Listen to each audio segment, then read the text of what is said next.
Emergência Rules Podcast.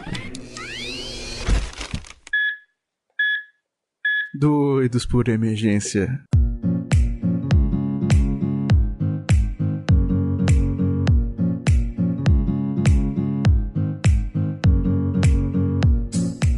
Boa noite, plantonistas! Pegue sua caneca com café, seu laringoscópio, suas pás de desfibrilação, porque tá começando mais um episódio do Emergência Rules Podcast. Eu sou o Lucas Valente, diretamente de Brasília, e aqui a gente tá com ela de volta, Julie Santos. Oi, gente, muito bom estar de volta, estava sentindo muita saudade do podcast. Então, eu sou a Julie, aqui de Brasília, sou emergencista aqui no hospital do GDF, sou também preceptora da residência de emergência e preceptora do internato de CEUB. E é isso, estou na página. A gente tá aqui com a nossa representante da pediatria, Thaís Fink. Oi, gente, eu sou a Thaís Fink, eu sou de Brasília também, formei lá e tô falando aqui de São Paulo. Eu sou R3 da pediatria do HCFMU. E o nosso... Voltando. Não sabemos o que ele é, nosso cheiroso, nosso lembro. Isso. Blobfish. Eita, hoje. Blobfish é mancada. E estreando aqui com a gente hoje, Diego Amoroso. Boa noite, galera. Meu nome é Diego Amoroso. Eu sou residente do segundo ano de Medicina de Emergência aqui da Faculdade de Medicina da USP. Eu sou de Mogi das Cruzes e tô morando aqui em São Paulo por conta da residência agora, né? Apaixonado por via aérea. Vocês conseguem ouvir esse barulhinho? Não? Não. São meus pulinhos, cara, que eu tô muito alegre hoje que a gente vai gravar sobre via aérea. Eu adoro via aérea. A gente vai fazer a gente vai começar agora uma série sobre via aérea, né? E hoje a gente vai começar falando sobre quando entubar, não é isso mesmo? Isso aí, via aérea é um dos temas que mais chama atenção, né, na nossa página. O pessoal sempre quer saber muito, fazem bastante pergunta quando a gente posta alguma coisa. Tem bastante envolvimento. E é uma coisa que a gente gosta muito, particularmente é um dos temas que eu mais gosto de falar. Então eu também estou muito animada, ansiosa. Sim, vai ser muito bacana, cara. Eu adoro, eu tô bem feliz com esse episódio, acho que vai ser muito bacana. Cara, via aérea é tão bom que não dá pra fazer um podcast só, tem que fazer vários. Tem que fazer uma série, né? Eu tô aqui muito animada pra ouvir vocês falarem, pra aprender com vocês. A gente pode falar aí mais. Né? Parece, olha aí. Nós estamos muito esperando todos os seus conselhos.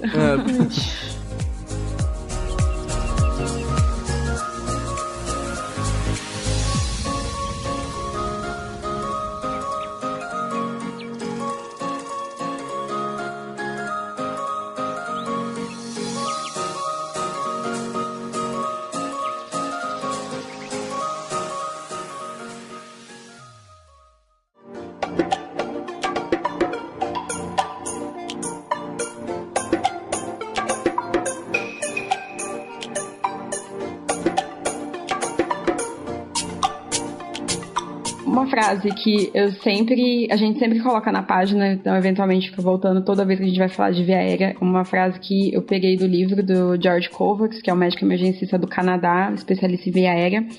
É a frase: o manejo da via aérea de forma efetiva e segura num ambiente de emergência geralmente exige ações complexas, decisões difíceis e habilidades específicas no ambiente austero. E nós precisamos ser melhores do que bons para cuidar desses pacientes que são graves.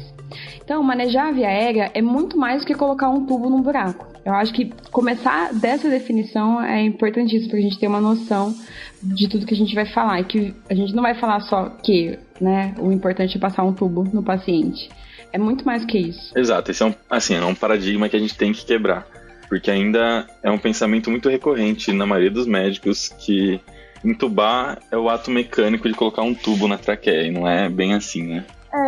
E eu só ia complementar que, assim, na verdade, talvez, se você parar pra pensar, todo o processo que vem antes, ele é muito, muito mais exaustivo e complexo, né, do que o ato mecânico em si, né, igual o Diego falou. O que antecede, assim, pelo menos o da minha experiência, me dá muito mais adrenalina, me deixa muito mais pilhada do que a parte mecânica em si, assim. Exato. Assim, quanto mais você sabe de via aérea, mais você se preocupa antes de entubar um paciente, né? Porque você sabe quais são os riscos que você está que pode dar errado. Exatamente. E entender tudo o que pode dar errado, como é um prejuízo para o paciente, né? Toda vez que a gente deixa algo dar errado, a gente deveria ter evitado, é um prejuízo para o paciente. Então, eu costumo falar para os alunos, né? Que a questão não é só entubar, não é só passar o tubo, não é manter esse paciente vivo, a gente dá condições para ele realmente sobreviver àquela situação depois. Não tirar a chance disso acontecer. Eu acho que isso é importante. E como é que a gente sabe qual que é o sucesso da intubação? Minha intubação deu certo. Qual que é? A gente já começou a falar sobre a mecânica da intubação, né? Então, não é só colocar o tubo na traqueia, como a gente já comentou.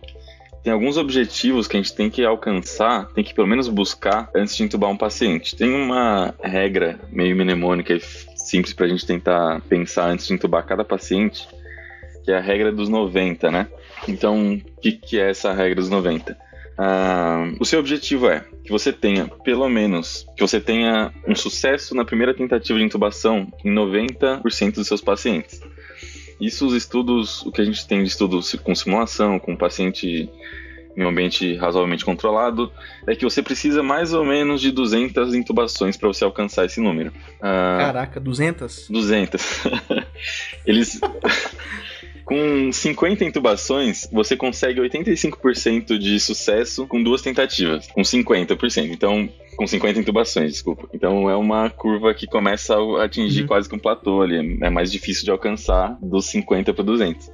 Mas tem esse objetivo na cabeça. A curva começa a ficar mais estável, né? Começa a não ficar tão, assim, ascendente. Uma coisa que pesa também nessa primeira tentativa é que a maioria dos pacientes, na verdade, eles não são viário difícil. Então, teoricamente, em torno de 90% das vezes, se você fizer tudo certo, preparar o paciente, enfim, posicionar, você teria que conseguir entubar 90% das vezes em primeira tentativa. Então, é a sua expertise e também a dificuldade no paciente. Sim, a gente acaba tendo uma viária difícil, assim, mais presente no ambiente de emergência, né? Que são pacientes que às vezes você não consegue posicionar tão bem, tão rápido, enfim.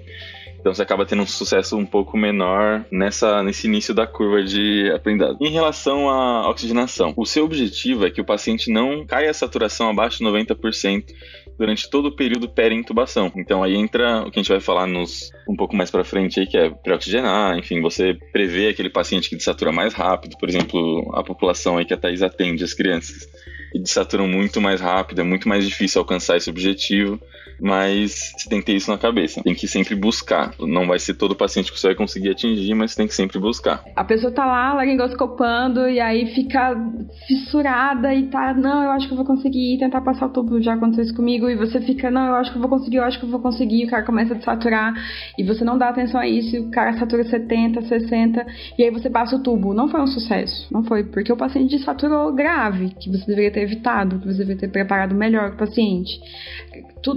Tudo isso que é evitável se torna, tira o sucesso, vamos dizer assim. Então, a ideia é você manter o paciente saturando o tempo todo acima de 90% e lembrando que talvez você tenha que fazer um resgate, se você não ficar tentando a qualquer custo passar o tubo.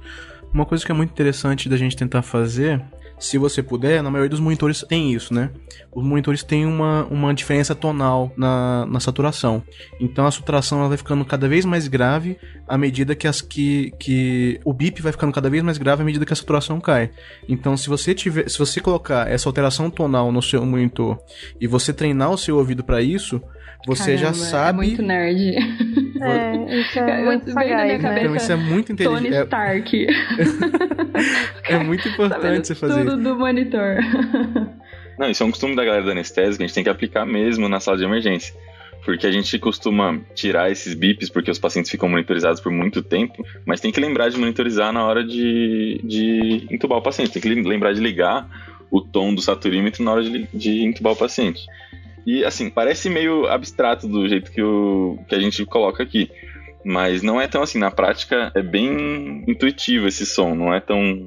Você na verdade está assim, você está entubando o paciente, você está com laringoscopando o paciente.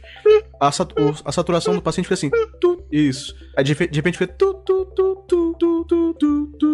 Aí você começa a ouvir a queda, você começa a ver mais grave o som, você já fica mais esperto que seu paciente está desaturando. Tem que ser um treino, né? Isso é um treino, isso é um tô entubando, não ouço nada. Isso é um treino. Eu concordo com você, Thaís, eu acho, sério. Por isso que é uma coisa que não é pra você fazer sozinho, realmente, eu acho que quando você tem, na emergência, é possível, ok, é possível, mas eu acho mais difícil. Não, é mais difícil, é um refinamento aí, eu acho.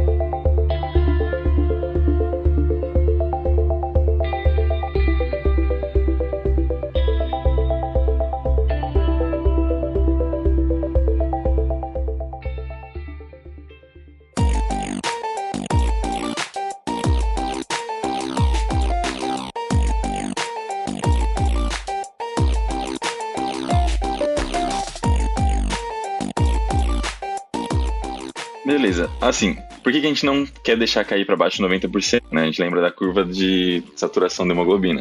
Então a gente sabe que a partir de 90%, 85%, a queda de saturação vai ser muito mais rápida do que ela demorou para cair até aquele momento. Às vezes o paciente demorou 6 minutos para cair de 100% para 90%. A partir dali é ladeira abaixo. O paciente, às vezes, em 30 segundos, ele vai de 90% para 60, para 50, enfim, para uma saturação que você não consegue nem medir. Então, essa é a importância. E toda vez que isso acontece, você perde neurônio. Então, assim, não é só, o paciente satura, não. Toda vez que ele desatura, eu aumento o risco do paciente. Então, ele perde neurônio, o que vai adiantar entubar, conseguir passar o tubo, mas o cara vai ficar sequelado. Então, assim, eu tenho que almejar, não é que a gente não vai fazer, mas eu tenho que almejar o melhor possível. Então, aumenta o risco de arritmia e aí ter parada cardíaca, né? Então, é um risco. O paciente saturar é um risco que a gente tem que evitar. Beleza, então a gente falou já de primeira tentativa, sucesso na primeira tentativa de 90% dos seus pacientes, né?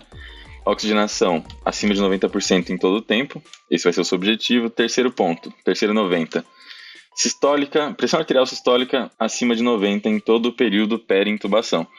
Vários estudos já mostraram que a hipotensão no período aí peri-intubação, ela é preditora de mau desfecho, preditora de PCR intra-intubação. Então, aquele paciente que está hipotenso, você tem que otimizar ele para fazer a sua intubação. Você não pode expor esse paciente à hipotensão durante a intubação. E diferente de um paciente eletivo, um paciente de emergência, por exemplo, um neurotrauma, um único episódio de hipotensão num paciente com TCE grave aumenta em 150% a mortalidade daquele paciente. Então, não é algo inócuo, é muita coisa. Então, tenha esse objetivo na cabeça. Não é que hipotensão não vai dar nada para o paciente. Hipotensão pode matar sim, e mata.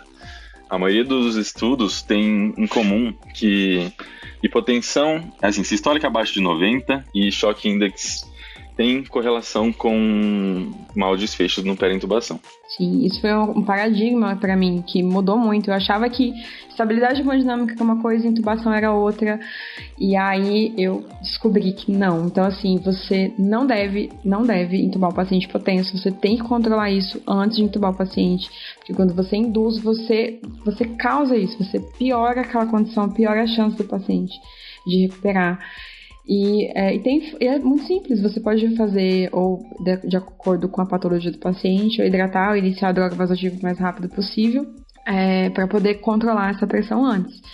Eu tenho a tendência de começar a droga vasoativa o mais rápido possível. Então, se o paciente ficar um pouquinho hipertenso, a partir do momento que ele estava hipotenso, é menos prejudicial do que ele ficar hipotenso com o risco de ter uma parada cardíaca. Não é tão simples, mas a grande maioria dos pacientes você consegue ressuscitar ele antes de intubar. Tem paciente que não vai dar, assim como os outros 90, né? Tem paciente que ele não vai deixar de ficar hipotenso e vai precisar de uma via aérea definitiva. Tipo, um paciente com hemoptise, que está sangrando muito, já está hipotenso por um choque hemorrágico, enfim. Você precisa controlar aquela via aérea e o paciente está hipotenso, você não vai ter tempo para controlar. Mas saiba que essa é a exceção. A grande maioria dos pacientes você vai conseguir fazer o controle hemodinâmico antes da intubação, né? Então, a gente falou de 3 90, né? Primeira tentativa, oxigenação e pressão sistólica. O último 90 é o tempo para segurar a via aérea. Então, você tem que objetivar que você consiga adquirir uma via aérea avançada para aquele paciente em menos de 90 segundos. Então, por que isso? Quanto mais tempo você passa tentando intubar, você aumenta o risco de laceração traqueal, você aumenta o risco de hipóxia, aumenta o risco de hipotensão por aumento do tônus vagal. Você, enfim, quanto mais rápido entubar o paciente, melhor. Da mesma coisa, tem paciente que você vai entubar após 10 minutos, meia hora.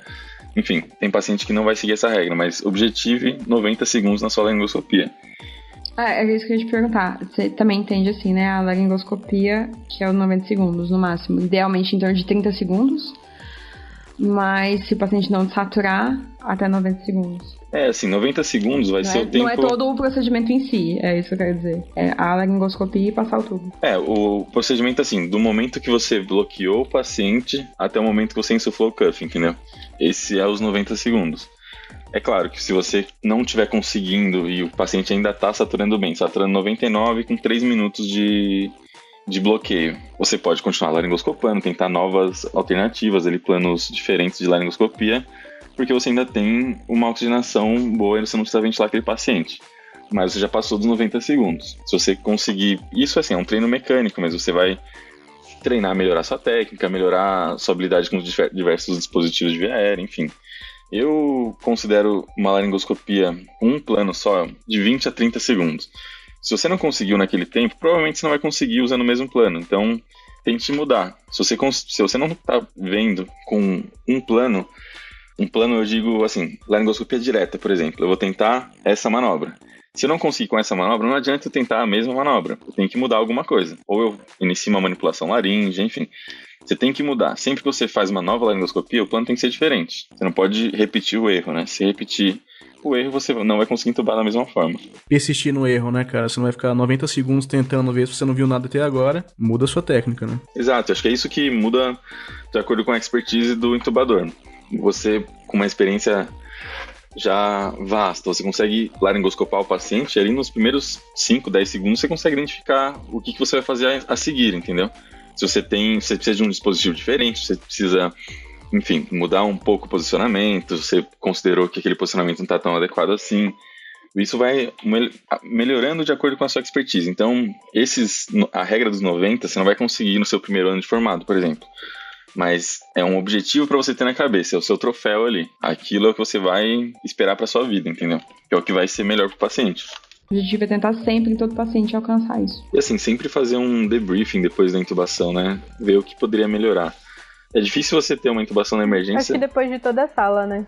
Então. Depois de toda a sala de emergência, é muito importante. Cara, ter amigos, que eu tenho muitos, inclusive, 2 estão aqui, que eu falo muito os meus debriefs de intubação, e realmente isso tem me ajudado muito, assim, ter alguém pra você conversar e falar, pedir ajuda, a pessoa te orientar, e isso é muito bom. É essencial, né? Acho que tem que ter, sim. A boa parte do sucesso, igual a gente estava já falando, né, do sucesso da intubação, ele vem do que a gente faz antes, né? Uma das coisas que eu acho bem interessante é se cada serviço conseguir montar, isso levando em consideração as dificuldades materiais que a gente já conversou, tudo, o seu checklist próprio, né, de pré-intubação, considerando as drogas, os dispositivos que tem disponíveis, né? Isso o UpToDate ele coloca uma sugestão de protocolo de segurança, que é um mnemônico, né? O americano adora mnemônico. Sim, muito, adoro mesmo. Eles colocam o stop made. Então, o S é de sucção, né? De ter um aspirador. Não é sempre que você precisa, mas se você precisar, ele precisa estar à mão. Ah, tem que estar montado. O T é de tools, então de lembrar de todos os dispositivos, né? Do laringo, da cânula, qualquer coisa daquele momento, da parte mecânica mesmo que a gente tinha comentado. O O de oxigênio, o P de posicionamento do paciente, né? Você falou seu vício de colocar o coxinho no ombro, aí eu pensei, mas não coloca o coxinho no ombro? Não, pra adulto a gente não põe. Pra adulto a gente não põe, perdão. Pra adulto é occipital, viu, gente? A gente vai falar isso mais pra frente, mas é pra occipital. Tô te zoando. O M dos monitores, né? Igual a gente comentou. E aí sempre se disponível o ETCO2 ou o colorimétrico, né? Uma mão na roda, assim, é muito útil. O A ele coloca de assistência, então o recomendado mesmo é que você sempre entube em 3, né? O procedimento ele tem que ser feito em 3 pessoas. Além disso, no A ele coloca o ambu e o dispositivo da via aérea acessório, né? Fica Airway Devices. Em 3 pessoas você diz da equipe multi. Em 3 pessoas, o médico e mais 2. Entendi. Podem ser 3 médicos, Entendi, um médico e 2 enfermeiras, uma enfermeira e uma físio, mas reforçando aquilo que não é uma atividade para ser executada por uma pessoa sozinha, Entendi, né? Não, com certeza. O I de o acesso intravenoso, né? Então de intravenoso. E o D das drogas, aquele pensamento antecipado de qual será a melhor droga para cada caso, né? Então, será que é um paciente potente? Será que é um choque séptico? É um paciente com risco de hipertensão intracraniana? A gente sabe que tudo isso modifica a nossa escolha de droga. Com certeza. A gente vai ter um episódio sobre sequência rápida e as drogas, e a gente vai falar um pouquinho sobre cada uma dessas alterações, né? Então, assim, a gente vai adaptando de acordo com a nossa realidade, né? Você pensando no ambiente pré-hospitalar, por exemplo, às vezes você tem uma pessoa só e é uma pessoa só, então você vai adaptando de acordo com o que você tem, fazendo o melhor com o que você tem, né? O checklist vai ser o seu checklist na bolsa, vai ser, assim, o seu kit pessoal vai estar ali. Então a gente vai adaptando. O importante é sempre passar por esses passos, né? Os mnemônicos servem para isso, pra gente nunca esquecer.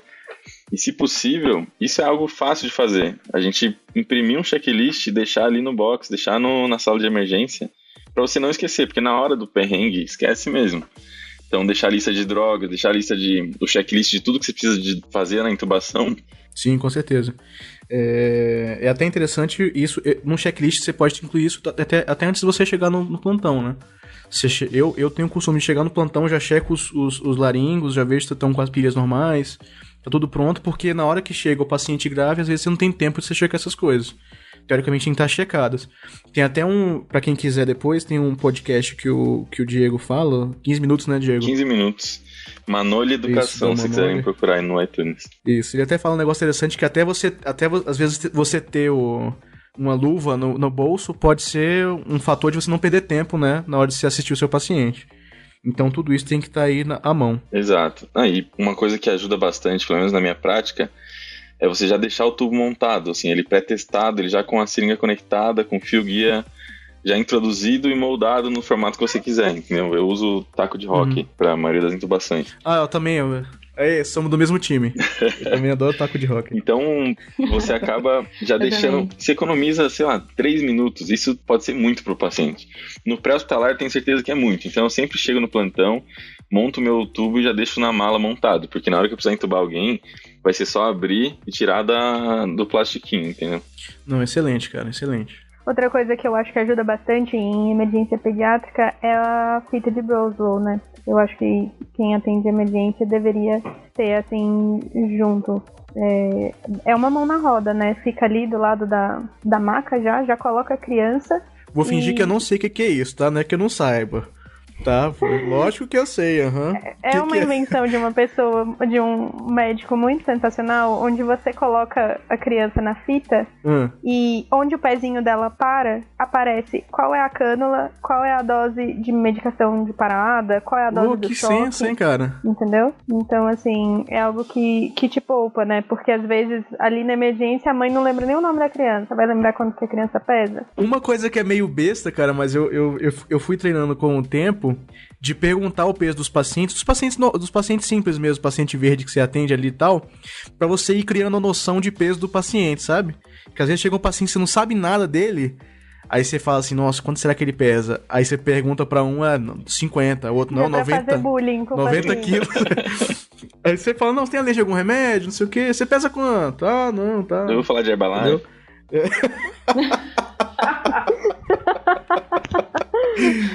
Quer emagrecer? Pergunte-me como. Não, mas isso é um costume bom mesmo. Quando eu tava na Amazônia, eu sempre brincava de tentar tentar adivinhar o peso das crianças. A Thaís deve ser mestre nisso. Mas a criança chegava e falava, eu acho que você pesa tanto. Aí ia lá e pesava. E isso parece besteira, mas cria um banco de dados na sua cabeça que é muito mais fácil de você... Isso cria uma noção, né, cara? Cria uma noção, você já tem mais ou menos de onde partir. Mas assim, se tiver uma fita de Broslow, melhor ainda. Eu não sei nem...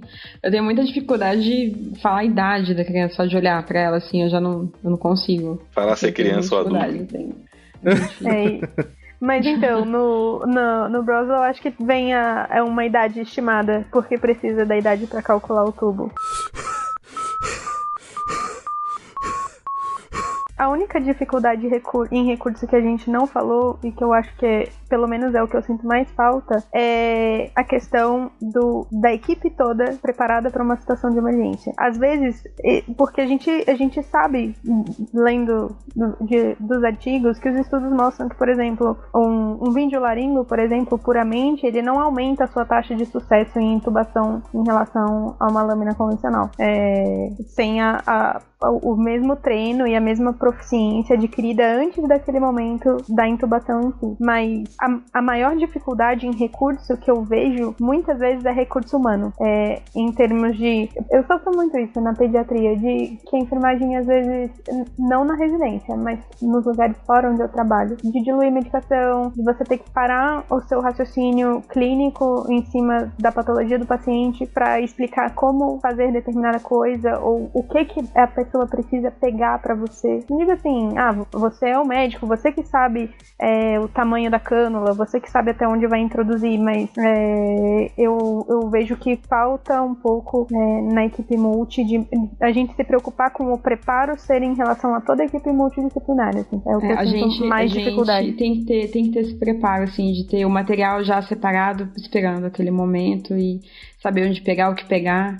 Realmente faz muito. E todo mundo tá no mesmo plano que você, né? Porque a gente sempre verbaliza o plano antes de entubar, mas se a pessoa não tem um conhecimento prévio daquilo, ela não consegue... Eu vou falar uma experiência que eu tive nisso. Uma vez, eu pedi, né? Eu ainda não tinha tanto conhecimento como hoje, eu ainda era um pouco mais inexperiente, e aí eu tinha um paciente com indicação de entubar, eu acho que era rebaixamento do nível de consciência, mas era um gasgo de 7, eu acho. E aí eu pedi, falei, prepara a medicação e tal. Eu falei assim, prepara a medicação e tal, vamos pra gente entubar o paciente. E aí, assim, uns 3 minutos depois, eu preparando, fui pegar o ambu e tal. Já fiz, doutora. Já fez o quê? Já fiz a medicação. E aí, meu amigo, não tinha nada, cadê o tubo? Não tinha nada checado. Foi um dos momentos mais aterrorizadores da minha vida. Então, assim, tem que estar todo mundo no mesmo tempo. Em relação à dificuldade em recurso, né? A gente tem um número de PS, um número de hospitais muito heterogêneos aí pelo Brasil todo. A atenção que eu tenho hoje aqui em São Paulo é diferente da que eu tive na Amazônia, por exemplo. Mas algo que a gente não pode, que é um risco grande, a gente não pode cair nessa armadilha, é você justificar a sua conduta errada pela falta de recurso. Então, por exemplo, a sequência rápida. A gente consegue fazer sequência rápida na maioria dos serviços. A maioria dos serviços tem um bloqueador neuromuscular, tem pelo menos um indutor mais simples, que é o midazolam, por exemplo, para fazer. Então, você pode não ter as melhores medicações, a melhor equipe, o melhor laringo, mas tente fazer o melhor com o que você tem. Então, não caia na armadilha de justificar a sua má prática pelo seu pouco recurso. Tente usar o seu recurso o máximo possível. Sim. E outra coisa o que é muito difícil de vencer. Mas sempre foi assim. Mas o outro médico faz desse jeito, sempre foi assim, né? Isso me mata. Eu acho que é uma das piores respostas que a gente pode receber. A gente tem que querer melhorar, tem que cobrar, é cansativo, é muito cansativo. Mas é o melhor pro paciente, a gente tem que colocar o paciente em primeiro lugar, sempre. Tá, então falando das indicações propriamente, a gente tem como uma das literaturas principais para via aérea na emergência o WALS, né? E, assim, o WALS, ele manda você fazer 3 perguntas, né? Isso é bem interessante, assim, porque às vezes, assim, você tá numa emergência, você fica naquela dúvida, será que eu tenho que entubar esse paciente? Será que eu não tenho que entubar? E assim, é tão danoso pro paciente você entubar ele erroneamente, quanto você não entubar quando ele tá bem indicado ser entubado, né? Então, assim, a primeira pergunta que ele fala é a seguinte: a falha, né? Tem falha na proteção ou manutenção de via aérea, né? Que ele quer dizer com isso? Se o paciente não tem patência da via aérea e os reflexos intactos, então ele dificulta a adequada oxigenação do paciente e a ventilação. E esse paciente pode ser também, pelos reflexos, ele pode ter um risco de aspiração de conteúdo gástrico, que é muito grave, né? E, assim, tanto a má oxigenação quanto a broncoaspiração de conteúdo gástrico são extremamente graves para os pacientes. A gente às vezes não pensa nisso, mas é demais. E, assim, até você... Se o paciente ele consegue fonar com clareza e com a voz desobstruída, já é meio que uma evidência de que o paciente está com a via aérea patente, que ele tem proteção de via aérea e que ele tem perfusão cerebral, né? Então, teoricamente, esse paciente não é um paciente que você deve intubar pela primeira pergunta, né? Já nos pacientes mais graves, dificilmente você vai ver um paciente que é gravão e ele está fazendo isso. Ele está fonando com clareza, tá com a voz desobstruída e tá e tá tranquilo. Não tá. Geralmente os pacientes graves não são assim. Se ele tá respirando espontaneamente, mas ele obstrui, né? Ou seja, você vê aquele movimento respiratório, mas ele às vezes ele faz aquele movimento, você vê até uma depressão na fúrcula ali, mas ele não tá respirando, ele tá obstruído. Então você tem que usar uma cânula orofaríngea ou nasofaríngea, né? Que a orofaríngea é a famosa Guedel, né? Para esses pacientes. Eles fazem a patência da via aérea, mas não protegem contra a aspiração, né? Além das manobras manuais aí, né? Jaw thrust, chin lift. Isso, não, excelente. É importantíssimo o jaw thrust e o chin lift, né? É até muito comum o pessoal fazer o jaw thrust errado. O que me ocorreu aqui também de só diferenciar a obstrução do paciente que está rebaixado de obstrução por corpo estranho. Que aí acho que antes de passar uma Guedel, avaliar isso, né? Abrir a boca do paciente, ver se não tem nada obstruindo para retirar. Faça a inspeção oral desse paciente, não deixa passar um pedaço de carne ali com um Guedel embaixo. Né? Até de forma geral, quem necessita de patência da via aérea, que está rebaixado, normalmente vai precisar de proteção contra a aspiração, né? Esse paciente não está ali apto para... não está protegendo a sua via aérea, né? Assim, exceto os pacientes que podem ser revertidos prontamente, né? Aqueles pacientes que têm intoxicação por opioide ou hipoglicemia, exceto esses, os outros vão precisar de proteção contra a aspiração. Pós-comicial? Isso, pós-comicial. Aquela máxima, se o paciente aceita um Guedel, provavelmente ele aceita um tubo também. Basicamente. Quem tiver oportunidade de passar uma Guedel em si mesmo, você vê que você não aguenta com facilidade uma Guedel, né? Você tentou isso? 12% da população não tem reflexo de vômito. Aí esses pacientes podem tolerar. Mas é pouco sensível, né? Pra gente justificar só por isso. Tem algumas outras maneiras também que a gente pode usar pra saber se ele tem uma patência de via aérea ou não. Assim, qual é uma maneira boa da gente identificar se o paciente está protegendo ou não via aérea? O paciente não tem obstrução de via aérea, né? Já vi no A que ele tem a via aérea pérvia. Só que eu acho que ele tá em risco de aspiração. Um teste que, assim, não é recomendado fazer é justamente esse que a gente tá comentando. O teste do vômito, né? Você testar o reflexo de vômito no paciente. Isso é algo ruim. Reflex, né? Então, isso é algo ruim, porque você pode... beleza, eu vou testar se o paciente tem reflexo de vômito ou não. Aí você vê que o paciente tem reflexo de vômito, ele vomitou e, inclusive, broncoaspirou. Então, assim, não é um teste bom pra você fazer. Você causou o dano no paciente. Você acabou de causar o dano que você estava com medo de acontecer durante a sua evolução. Então, o que é um teste bom pra você fazer? O teste do reflexo do engasgo. Como que funciona isso? Você pode pegar uma seringa, uma ampola de soro, enfim, uma ampolinha de 10 ml e joga na orofaringe do paciente. Se esse paciente for capaz de engolir, movimentar toda a musculatura de deglutição, engolir esse líquido que você ofereceu para ele, provavelmente ele consegue proteger a via aérea. Agora, se na hora que você fez isso, o paciente começou uma respiração mais líquida, ou começou a tossir, o paciente não está protegendo, então é melhor você já entubar esse paciente, entendeu? E não vai ser esses 10 ml de soro que vão causar uma pneumonite química no paciente, mas você já identificou aquele paciente com potencial risco de aspiração e já vai planejar uma via aérea avançada para ele. Isso, é até interessante que você falou, que tem essa evidência do gag reflex contra a avaliação da deglutição, né? Porque o gag reflex é o quê? Você cutucar ali a orofaringe do paciente e ver se ele faz reflexo de vômito, né? Se ele vai... aquele negócio.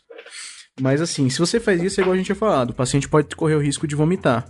E geralmente o paciente já vai estar em posição supina, né? Uhum. Então, pra ele vomitar e broncoaspirar é daqui pra ali. Então, e o contrário também é verdadeiro, né? Porque ele pode não apresentar reflexo de vômito e mesmo assim estar protegendo a via aérea, né? Aqueles 12% da população que não tem reflexo de vômito. Isso, exatamente. Ele é pouco sensível e ele não é sensível e específico de uma forma satisfatória pra compensar o risco-benefício que ele apresenta. Então, assim, o gag reflex, né, o reflexo de vômito, ele não deve ser, até pelo meus estudos e pelo que eu tenho, cara, não deve ser feito nunca. Não. E acredito na pediatria também de jeito nenhum, né? Não, nunca. Entendi. E assim, como é que a gente protege a via aérea, assim? Como é que você sabe que a paciente está com a via aérea protegida? A que a gente usa? A gente usa o que tiver uma cânula orotraqueal, uma cânula traqueal com cuff para adulto, né? Porque o que acontece? O cuff, que é o balonete, ele vai ali selar qualquer comunicação entre a traqueia e a orofaringe. Então, teoricamente, mesmo que o paciente vomite, ele não vai, se tiver alguma regurgitação, ele não vai aspirar aquele conteúdo, né? Então, ele tá com a via aérea definitiva, tá com a via aérea protegida. Mesmo na pediatria, os estudos têm mostrado que não tem diferença em relação a estridor laríngeo e lesão associado com o uso do cuff. A gente, em geral, tem se escolhido usar mais com o cuff. E na verdade, pensando nos motivos que, em geral, se leva a população pediátrica a ser entubada, às vezes escolher sem cuff não faz sentido, né? Tipo assim, vai ser, sei lá, uma síndrome do desconforto respiratório, vai precisar de pressão. Não faz sentido você entubar sem cuff. Ou mesmo proteção de via aérea, não faz sentido entubar sem cuff. A hipótese inicial de que talvez a criança se beneficiasse, não precisasse do cuff, enfim, surgiu da anatomia da criança, né? O adulto, ele tem uma anatomia da orofaringe, a via aérea ali, muito mais como um cone uniforme, desde a orofaringe até a traqueia. A criança, ela tem a cricoide da criança, ela faz como se fosse nossa, é difícil imaginar isso, né, num podcast.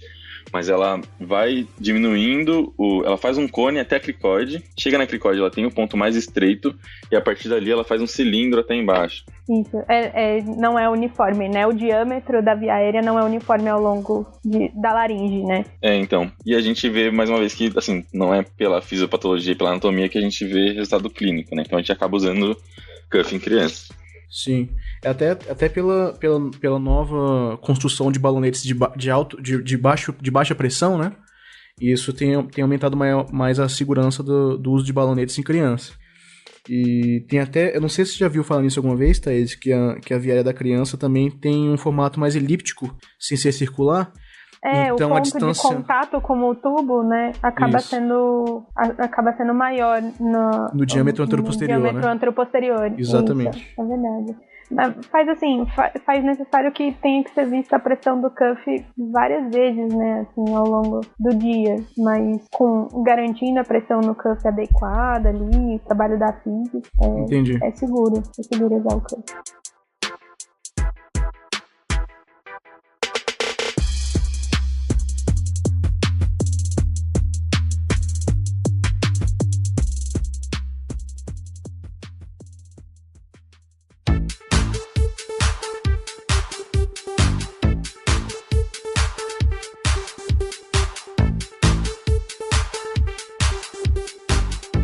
Tem um erro muito comum ainda nessa pergunta, que é você achar que o paciente respirando espontaneamente, ele tem uma via aérea protegida. E a gente até usa a escala de coma de Glasgow para isso, né? Assim, mesmo que o paciente esteja respirando espontaneamente, ventilação adequada, ele não tem uma proteção da via aérea, não necessariamente, né? Isso pode ser um engano. Então o paciente ele pode ter a ventilação adequada, mas não tem a proteção da via aérea garantida. Sim, então... o Glasgow, a gente tem sempre que lembrar que ele foi validado como indicação de intubação para o trauma, né? Então, se o paciente chegou com Glasgow abaixo de 9 por consequência de um trauma, aí tudo bem, você pode intubar esse paciente por conta do nível neurológico dele. Agora, pacientes clínicos, tem muito paciente que vive anos e anos com Glasgow de 6 basal, porque é o estado neurológico dele. Então, esses pacientes clínicos a gente acaba individualizando muito mais, né? E esse é um erro comum, você usar o Glasgow para paciente clínico para indicar ou não intubação, né? Sim, então, geralmente, o que eu falo? Não é porque o paciente vai ter, naquele momento, um Glasgow menor do que 9, que necessariamente você vai precisar proteger a viária dele. E não é porque o paciente está com Glasgow acima de 9 que ele não vai precisar ser entubado.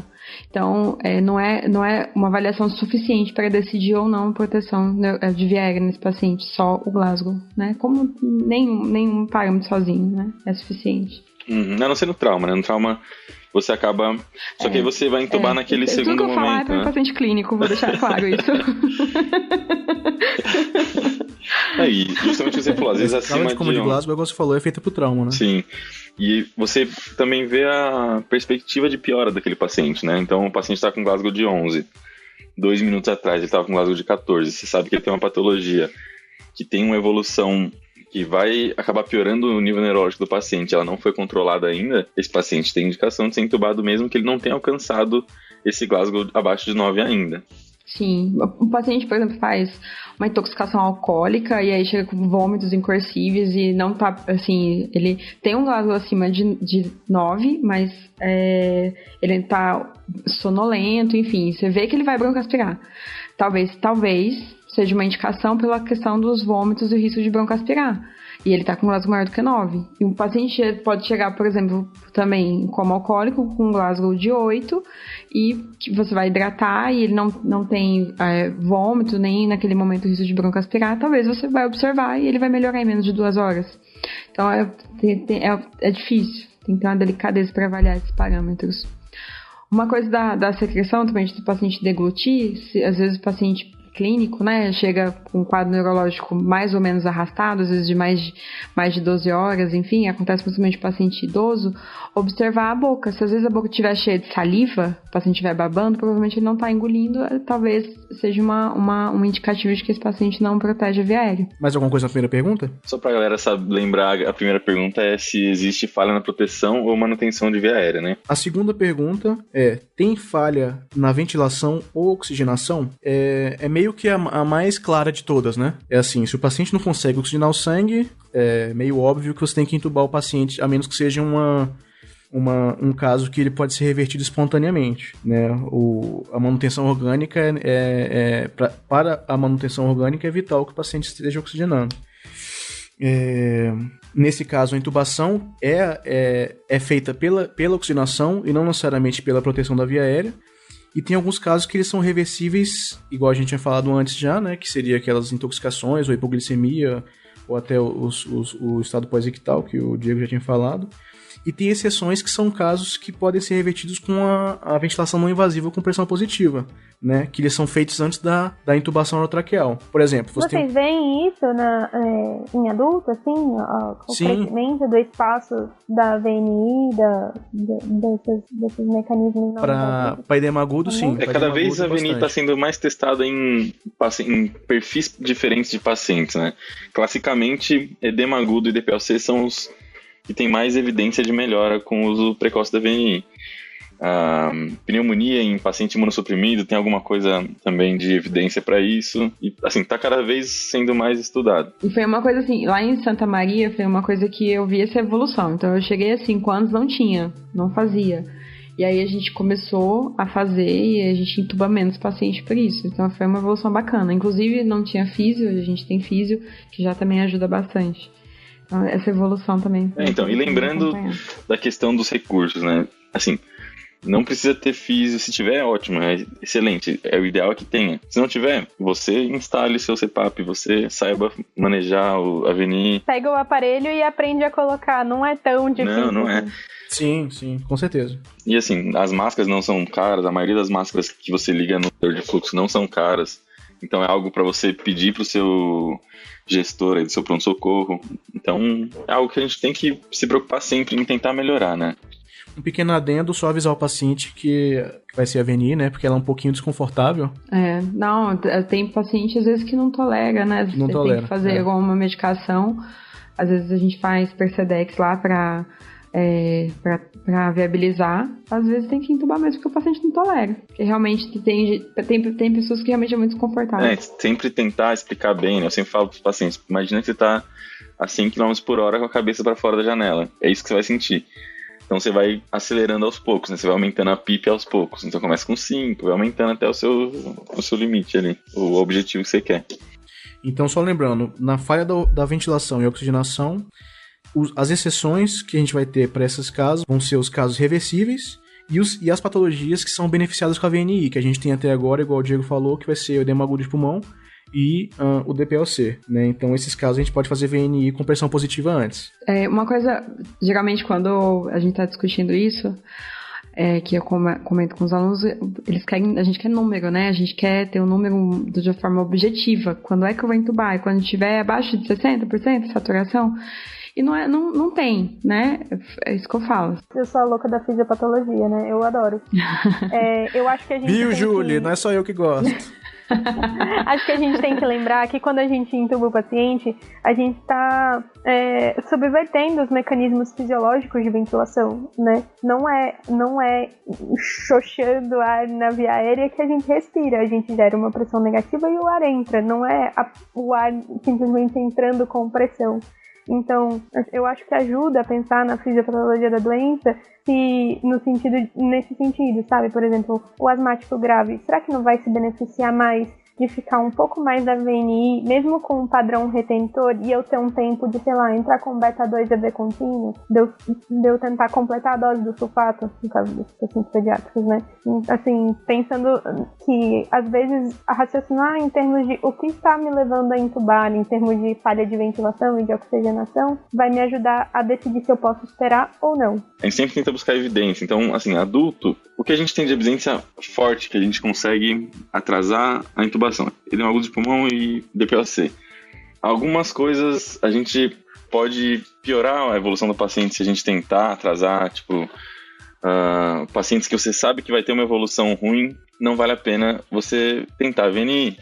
Um paciente que você sabe que vai precisar intubar de qualquer forma, você não precisa tentar atrasar. Então, tem sempre esse balanço, né? Eu poupar a intubação ou atrasar a intubação. Então, o que a gente tem de evidência hoje para adulto é edema agudo e DPLC. Além disso, a gente tenta individualizar, algumas coisas saem novas, mostrando o pior desfecho, enfim. Mas é muito mais individualizado, né? Mais alguma coisa desse tópico? Não, assim, o High Flow, ele é um mecanismo que funciona como um catéter nasal, né? Ele, como o próprio nome diz, ele fornece um alto fluxo com uma FiO2 que você consegue pré-determinar. E, além disso, é um ar, assim, perfeitamente aquecido e umidificado.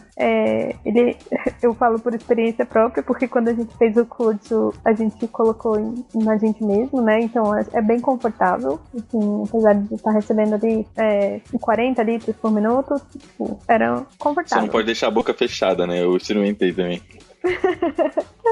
É tipo isso. E, assim, além dele fornecer esse alto fluxo, né, assim, o que os fabricantes alegam e o que os estudos têm mostrado é que ele preenche todo o espaço morto anatômico, né, com essa FiO2 pré-determinada. Então, teoricamente, isso te ajuda a ter um fluxo de oxigênio mais constante ao longo de toda a ventilação. Além dele dar uma PEP, né? Ele dá uma PEP de em torno de 2 pontos. Então, assim, é um reforço. É para aquele paciente que às vezes só precisa daquele empurrãozinho, assim, né? Um paciente que, é lógico, que ele está consciente, que ele consegue manter a via aérea, mas ele precisa daquele empurrãozinho ali da PEP. Então a gente já tem duas perguntas aqui, né? Se tem falha na proteção ou manutenção da via aérea, se tem falha na ventilação ou oxigenação. E a gente vai para a terceira pergunta agora, que seria qual a evolução da via aérea desse paciente? Ou, se você preferir, essa via aérea vai deteriorar?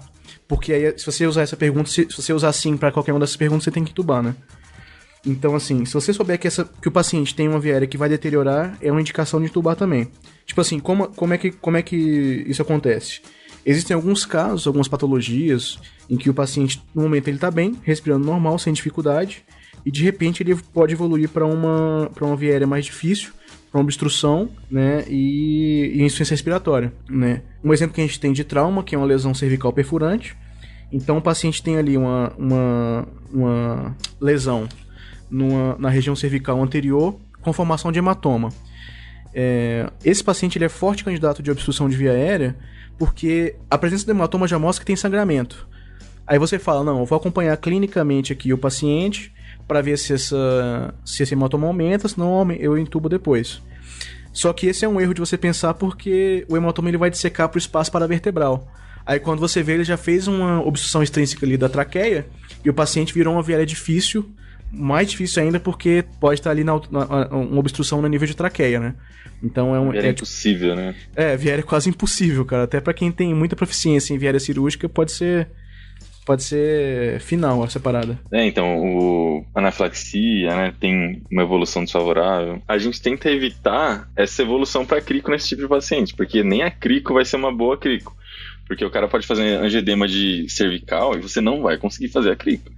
Então, esse tipo de paciente tente manejar rápido a via aérea. Sei lá, pelo menos uma anafilaxia, que é algo mais palpável da nossa prática, tente manejar a via aérea desse paciente mais precocemente. Tenha um limiar mais baixo. Porque se você perdeu o timing, você perdeu o paciente. Sim. Sabe o que é uma coisa bem interessante que às vezes a pessoa deixa passar? Que é um caso de uma via aérea que vai evoluir para uma via aérea difícil, vai evoluir para uma deterioração da via aérea, é o paciente que inalou fumaça na queimado, entendeu? Exato. O paciente que inalou... Você tá lá, o paciente ali, não sei o quê, o paciente às vezes nem se queimou, às vezes nem tem queimaduras graves. Aí você fala, não, esse paciente tá de boa, vou ver outro paciente. Mas ele inalou fumaça, ele vai evoluir para edema de glote, entendeu? Aí vai ser ainda mais difícil sem entubar. O que é indicado fazer nesse paciente, assim, é pouquíssimo disponível, né? Um broncofibroscópio. Mas se você tiver uma fibroscopia, pode ser uma nasofibroscopia, enfim. Se o pessoal do otorrino do seu hospital tiver, você pode fazer uma fibro e visualizar diretamente a corda vocal desse paciente. Se você não vê edema, não vê eritema, não vê nenhum sinal de acometimento das cordas vocais, você pode não entubar esse paciente, mesmo ele tendo vibrícias queimadas, enfim, sinais de queimadura de fuligem, essa é a palavra, fuligem na via aérea, enfim, você pode escolher não entubar esse paciente. Uma outra opção é você fazer um awake look. Então, como é que funciona isso? Você faz uma droga no paciente que você vai dissociar ele sem perder o drive respiratório, geralmente é a ketamina que a gente usa. Ketamina você já faz Isso, já faz na dose de... O que foi? Os dois apaixonados pela ketamina. Eu falei que ketamina é lindo aqui. Não, ketamina é demais. Aí você faz a dose indutora da ketamina, né, 1,5 por quilo, e faz um awake look. Você dissocia o paciente, laringoscopa ele e vê a prega vocal. Aí você olha, se tiver edema, se tiver algum sinal de eritema, você já aproveita aquele mesmo momento e entuba o paciente. Você pode já deixar o seu bloqueador neuromuscular ali no jeito já conectado na seringa, no acesso para você bloquear ele e entubar, ou você pode entubar mesmo sem bloquear, visualizando direto. Mas é uma das formas de você... Ou você desiste, né? Você viu que a via aérea tá boa, não tem queimadura de via aérea, não tem nenhum sinal de acometimento, você pode retirar o laringo, esperar o paciente acordar e voltar na sua decisão de entubar, entendeu? Só observar esse paciente. Então, a awake look nesse tipo de paciente é muito bem indicado. Outro tipo de paciente que a gente pode ver também são os pacientes graves ou os pacientes vítimas de politrauma. Tipo assim, é aquele paciente que não está em insuficiência respiratória naquele momento, mas eles têm uma chance de evoluir para uma piora, né? Ou então é um paciente que vai passar por muitos procedimentos dolorosos, né? O Diego vai até falar isso depois no mnemônico dele, se ele quiser, com a gente, dividir, pá. Paciente, se ele quiser. O paciente às vezes tem que fazer procedimento doloroso, tem que fazer dentro de tórax, vai ter que fazer uma redução de fratura, de luxação. Às vezes o pessoal quer fazer tudo no PS e tudo. Esse paciente, às vezes, até por o paciente não sofrer tanto durante esse período, você pode tentar fazer a intubação desse paciente. Um paciente que pode evoluir para uma insuficiência respiratória numa tomografia, né, que é um local não adequado para uma emergência, eles têm material para emergência lá. Mas, igual a gente tinha falado, é muito importante tanto o RH quanto todo o ambiente em si. Então, assim, não é um local ideal para o paciente ser intubado, né? E pacientes chocados, né? É até interessante a gente pensar isso. O que acontece? A gente vê na nossa prática que você tem um paciente lá, paciente chocado. O choque dele é séptico, vamos dizer assim, ou qualquer outra causa, de foco não pulmonar. mas você vê que esse paciente evolui depois de um tempo pra insuficiência respiratória. Aí você fala, cara, o que tem a ver? O cara tava com um choque de outra coisa aqui e tá com insuficiência respiratória. Mas tem que lembrar que o paciente que ele tá em choque, ele tem que dar prioridade pros órgãos nobres. E músculos não são órgãos nobres, incluindo os músculos respiratórios. Então esse paciente pode evoluir para uma insuficiência respiratória, entendeu? Então tem que ficar muito esperto com esse tipo de paciente. Tem até uma frase no AUS que ele fala, né, que é melhor você intubar um paciente que no futuro você avalie que talvez ele não precisasse, do que você deixar de intubar o paciente e postergar ou tornar a situação dramática, né, ou até fatal. Então é difícil. Não é tão simples, né? Realmente é muito difícil. Tem pacientes que vão ser mais fáceis, que é óbvio que você chega e fala, tá, não, posso, vamos entubar. E tem paciente que às vezes a gente vai exigir um pouco mais de tudo, do nosso raciocínio, da equipe e no Sul. Então eu vejo isso muito sim, né? Eu trabalho no hospital público e no hospital privado. Eu vejo bem essa diferença. Diego, você quer falar pra gente o seu mnemônico? Vamos lá. Assim, eu Lover gosto de mnemônicos, né? Assim, eu sou um fã de mnemônicos. Esse mnemônico não é meu. Eu retirei de algum local que eu não vou saber falar a referência agora, mas enfim. É um mnemônico ABCDEF. Você tem o A, que é mais instintivo, né? Proteção de via aérea, que a gente já comentou. O B, sendo insuficiência respiratória, também bastante instintivo. O C é de diminuição do consumo. Então, por exemplo, um paciente séptico, a gente quer diminuir o consumo metabólico desse tipo de paciente, ou então um paciente neurológico, você pode intubar por esse motivo. O D, falando especificamente das causas neurológicas, então, prevenir lesão cerebral secundária. Um paciente que já tem uma lesão cerebral inicial, um TCE, ele está agitado, ele vai causar mais lesão do que ele já tem. Então, esse paciente também pode ter... Isso com medida de neuroproteção. Neuroproteção. Evitar lesão cerebral secundária. Então, o cara que já teve um trauma inicial e você está fazendo uma neuroproteção. Paciente em status, né? Chega um momento no tratamento da crise convulsiva refratária, paciente em status, você acaba tendo que intubar esse paciente para fazer a sedação adequada para interromper essa crise, né? No D ainda, um Glasgow abaixo de 9, mas relacionado ao trauma, né? Um trauma com Glasgow abaixo de 9, a gente tem indicação de intubação.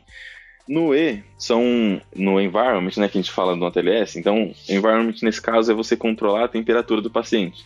Então, um paciente com heat stroke, por exemplo, ou um paciente com uma síndrome serotoninérgica, que vai fazer o cara ficar com a temperatura de 41, 41,5, e você tem que fazer um resfriamento ativo, esse resfriamento ativo é muito incômodo para o paciente. Então, muitas vezes, você tem que intubar esse paciente para poder resfriar. E você pode ficar por várias horas tendo que resfriar, né, dependendo do motivo dessa hipertermia. No F, que é a última letra desse mnemônico, é for duas causas. Então, for humanitarian reasons, para razões humanitárias. Então, o cara que vai fazer um procedimento, você quer diminuir o risco dele ter complicações, por exemplo, uma endoscopia na sala de emergência, você pode abrir mão da intubação para pacientes selecionados. Ou, por exemplo, um grande queimado, você intuba esse paciente para fazer uma analgesia adequada. O paciente não consegue ter um controle álgico adequado só com medicações orais, enfim, medicações IV que não vão causar depressão respiratória. E for safety transport, então o cara que você tem que transportar de forma segura. Então, se você trabalha num serviço de resgate aeromédico, por exemplo, você vai resgatar um paciente que foi vítima de tentativa de autoextermínio. Esse paciente mantém ideação suicida, você não pode expor a sua equipe ao risco desse paciente derrubar a sua aeronave, entendeu? Então esse é um dos motivos para você intubar um paciente também. A gente que trabalha no intra-hospitalar parece meio fora da realidade, né? Mas intubar um paciente para transportá-lo é uma das indicações. Claro que para casos selecionados, né? E um paciente psicótico, enfim, muito agitado, que esteja causando perigo para a sua equipe, principalmente nesse ambiente de transporte aeromédico, pode ser também intubado para transporte. Então, esse mnemônico, A, B, C, D, E, F. Só para você meio que decorar aí as indicações de intubação. Legal, cara, legal. Então, retomando aqui então, as 3 perguntas são: tem falha na proteção ou manutenção da via aérea do paciente? Tem falha na ventilação ou oxigenação? E a via aérea do paciente vai deteriorar? Se a resposta para essas perguntas for sim, exceto aquelas exceções que a gente tinha falado, a indicação da intubação tá bem feita. Então pode intubar o paciente. Como eu não tenho aqui, retoma rapidinho, só o ABCD rapidão pra gente. Então, beleza, então, no A, proteção de via aérea, no B, insuficiência respiratória, no C, diminuição do consumo, no D, 3 coisas, prevenção de lesão cerebral secundária, status epiléticos e Glasgow menor do que 9 no trauma, na letra E, controle de temperatura, né, resfriamento ativo, e no F, 2 tópicos, que é razões humanitárias, né, para procedimentos no geral, e para transporte seguro do paciente. Beleza, bom demais. Assim, para finalizar, o que eu gostaria de passar? Entubar, então, manejar a via aérea do paciente no pronto-socorro, na emergência, não é sobre você. Então, não é sobre o médico, não é sobre a sua capacidade de conseguir passar um tubo a qualquer custo. É sobre o paciente, é sobre a segurança do paciente em primeiro lugar, é sobre tentar fazer o melhor possível para o paciente. Não é sobre entubar ele só naquele momento, é sobre garantir que aquela intubação vai ser efetiva e que ele vai se beneficiar daquilo, reduzindo os riscos para ele. Porque a intubação é um procedimento que também impõe risco, principalmente se ela não for feita com cuidado. Então, peça ajuda se você acha que você não consegue, se você não tem experiência, principalmente se você tiver, né, esse suporte. Geralmente lá no hospital, como que eu faço? Quando eu identifico via aérea difícil, geralmente eu peço ajuda para o pessoal da anestesia, sim, ou pro cirurgião. Então, assim, não é o meu ego que tá em risco. E almeje o sucesso, almeje o melhor possível, almeje ser o melhor possível pro seu paciente. Então, se prepare, estude, corra atrás, faça cursos, mande mensagens pra gente, enfim. Leia a respeito e prepare o ambiente. Não é sobre você, é sobre o cuidado com o paciente. Beleza, considerações finais. Júlia já falou a dela. Diego, quer falar? Assim, a pessoa tem que ter noção de onde ela está na curva de aprendizado e ser humilde em reconhecer a sua expertise ou a sua falta de experiência. Então, entenda que estudo de via aérea é algo muito complexo, não é algo tão simples assim. Então, você está em determinada curva, você tem que continuar melhorando. E essa melhora, essa evolução na sua carreira é durante a vida toda. Claro que quanto mais intubações você tiver, você vai melhorar a sua técnica, o seu reconhecimento de paciente grave com um número maior de pacientes do que no começo da carreira. Mas essa melhora, ela é contínua. E assim, a gente sempre posta coisas novas aí na página.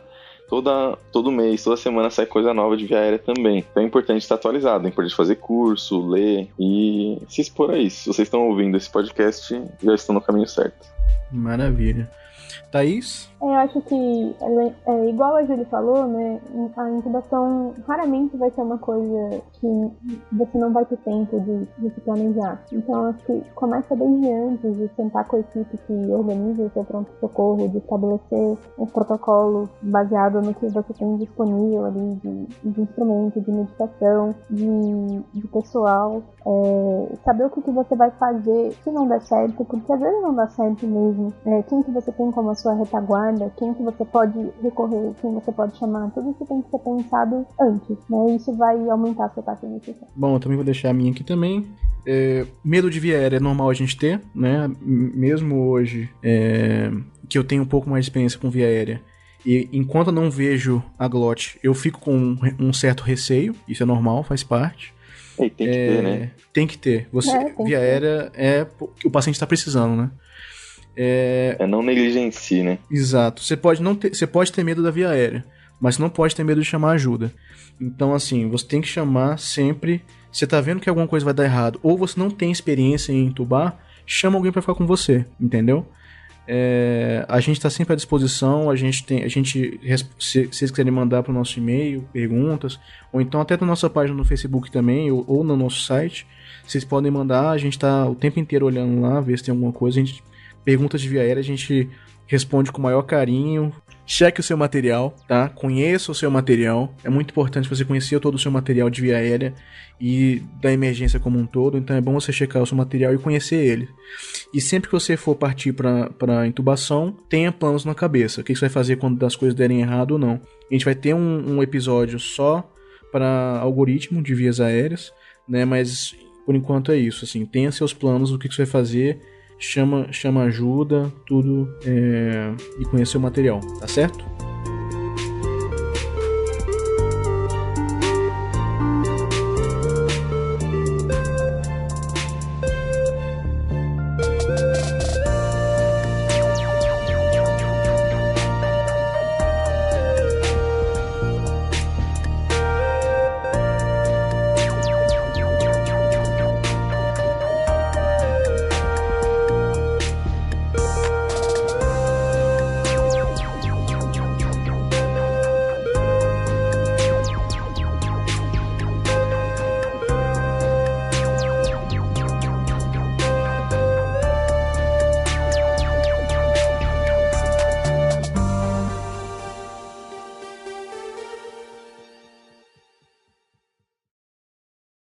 Lucas vai comentar ainda aí.